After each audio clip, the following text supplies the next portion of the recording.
လို့ကြင်ညာဟုတ်ကဲ့ဟောကျေးဇူးတင်ပါတယ်အဲ့တော့ဒီခုနကဥကျော်ပြောပြတာကဒီစိတ်ကိုပေါ့နော်ဟုတ်ကဲ့မြင်အောင်လို့ကြည့်ဖို့ဥကျော်ကနေပြီးတော့နားလည်အောင်လို့ပြောပြမှာပေါ့ဟုတ်ကဲ့ဆိုတော့ပြောပြယုံနဲ့ကောနားလည်နိုင်ပါမလားအခုဦးမျိုးစမ်းသပ်မယ်အခုဦးမျိုးဘာပြောမလဲလို့ဥကျော်ကြည့်နေတယ်ဥကျော်ဘာမှမပြောသေးဘူးအဲ့စိတ်ကိုဦးမျိုးသိလားလို့မင်းအခုစဉ်းစားနေပြီသိအောင်လုပ်နေတယ်အဲ့သိအောင်လုပ်နေစိတ်ကမရှိတော့ဘူးအဲ့ကိုယ်စိတ်ကိုပြန်သိကြည့်နေတာ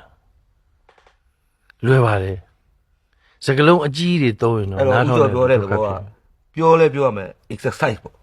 လေ့ကျင့်ခန်းမှာလုပ်ရမယ်အဲ့ဒါကြောင့်ရဟန်းဝုတ်ပြီးတော့ကိုယ်တိုင်လိုက်ပြောမှရမယ်စာဖို့ဖတ်လို့ तू နားမလည်နိုင်ဘူးတော့ဥကျော်ကဒီဖရာတရားထဲမှာလည်းပါပါဟဲ့လားအခုကတော့ဥကျော်ရဲ့ဒီစိတ်ကိုတည်ခြင်းဆိုတဲ့ဟာကိုကျွန်တော်နားလည်သဘောပေါက်တယ်ပေါ့လေကျွန်တော်တို့ကတော့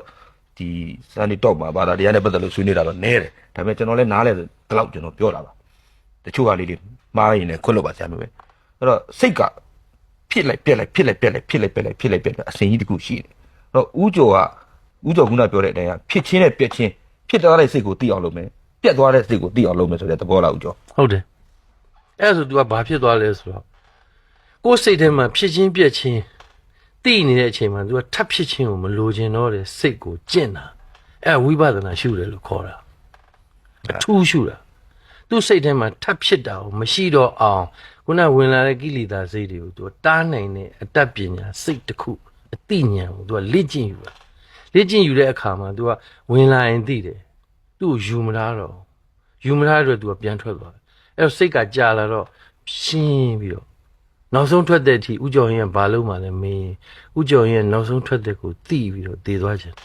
ဒါလူဘဝမှာပဲလုတ်ခွင့်ရှိလို့ဥကျော်ရင်ကအဲ့ဒါကြီးဆုံးဖြတ်လိုက်တာအဲ့ဒီအသိဉာဏ်ကိုသူများကိုပြန်ပေးခြင်းတာဥကျော်ဟိုလည်းနောက်တစ်ခုမေးဦးမယ်တချို့ကျွန်တော်ဒီခေတ်ကြီးမှာပေါ့လေဆရာမျိုးရဲ့သိပါတယ်တရားဓမ္မကိုပြတယ်စိတ်ကိုပြတယ်ခုနစိတ်လေ့ကျင့်ရမယ်ဆိုစိတ်ကိုသိအောင်လုပ်ကြတယ်လူတွေကို educate လုပ်တယ်စိတ်နဲ့ပတ်သက်တဲ့ဟာတရားနဲ့ပတ်သက်တာဓမ္မနဲ့ပတ်သက်တာလူဝတ်ကြောင်နဲ့လည်းလုပ်နေကြတယ်လူတွေရှိတယ်ဆိုလိုတာကတော့ဥမျိုးမြတ်သူဟောမယ်ဥကိုဟောမယ်စသဖြင့်ရှိတယ်အဲ့တော့တရားဟောဆရာတွေရှိတယ်ပေါ့ဥကျော်လေအဲ့တော့ဥကျော်အနေနဲ့ကဥကျော်ဟိန်းဆိုတဲ့မင်းသားကြီးဥကျော်ဟိန်းအနေနဲ့ကောဒီလုပ်တွေလုပ်လို့မရဘူးလားဘာကြောင့်ရဟန်းဝတ်ပြီးတော့မှဒီလုပ်တွေလုပ်မယ်လို့ဆုံးဖြတ်လဲဥကျော်မှာအဲ့ဒီရဲ့ကျွန်တော်အမေအတွက်လုံလောက်တဲ့အဖြစ်တစ်ခုရှိလိမ့်မယ်လို့ကျွန်တော်ထင်ပါတယ်တာဝန်ယူတဲ့လူတက်တာလေအခုထွက်မယ်ဆိုတော့အိမ်ကအမျိုးသမီးကဖုန်းကြောင်းတစ်ကြောင်းတော့လှူမယ်တဲ့မယူခြင်းဘူးလို့ဘာလို့ဆို तू ကအဲ့ကြောင်းကိုစောက်ပြီးလဲဥကျော်အဲ့ဒီနေရာမှာနေရမယ်အဲ့ပိုင်ဆိုင်မှုကိုမလိုချင်တော့အခုဆရာကိုဖိတ်တယ်ဆရာကိုနားလေဒီအထိဥကျော်ဆွေးနွေးမှာဒီလူတကယ်လုံနိုင်ပြီလားတကယ်လုံနေပြီလားဆိုမျက်လုံးကိုကြည့်ဥကျော်သိတယ် तू မလုံနိုင်သေးဘူးဆိုနေပေးဦးမှာ तू တကယ်စိတ်ကလွတ်မြောက်သွားပြီဆိုတော့သိရင်ဥကျော်နောက်တနေရာသွားမှာပြီးတပတ်ကြံပြန်လာတွေ့ဦးမှာဆရာကိုလှုပ်လို့ရရလားမရတော့ဘူးဗျာ तू တကယ်မလှုပ်လို့အခုဥကျော်ဟင်းကအဲ့လိုတကယ်လှုပ်လိုက်တဲ့အခါမှာ तू ဘာမှမလုပ်တော့ဘူးထွက်သွားတဲ့လူအတွက်ရှင်းတာပေါ့ဗျာနှိုးဆိုအများကြီးတွေတည်သွားမှာဖုန်းကြီးဝတ်တဲ့အချိန်မှာဘာမှမလှူနဲ့တော့ယူမှာမဟုတ်ဘူးတခုလှူမယ်ဆိုအဲ့ဒီနေရာမှာပြန်ထားခဲ့မှာသင်္ကန်းနှစ်စုံရှိရင်အဲ့ဒီအလုပ်ကိုတစ်သက်လုံးသေးသည်အထီကိုလှုပ်လို့ရသွားပြီအဲ့တော့လူဝကြီးနဲ့လုံနေအဲ့ကြော်ဟင်းဆိုတဲ့တန်ရောစင်ကြီးနဲ့ဖြစ်နေမယ်ကြော်ဟင်းကမရှိတော့ဘူးအဲ့တရားနဲ့အခုဆိုရင်9ရက်ပဲကျန်တော့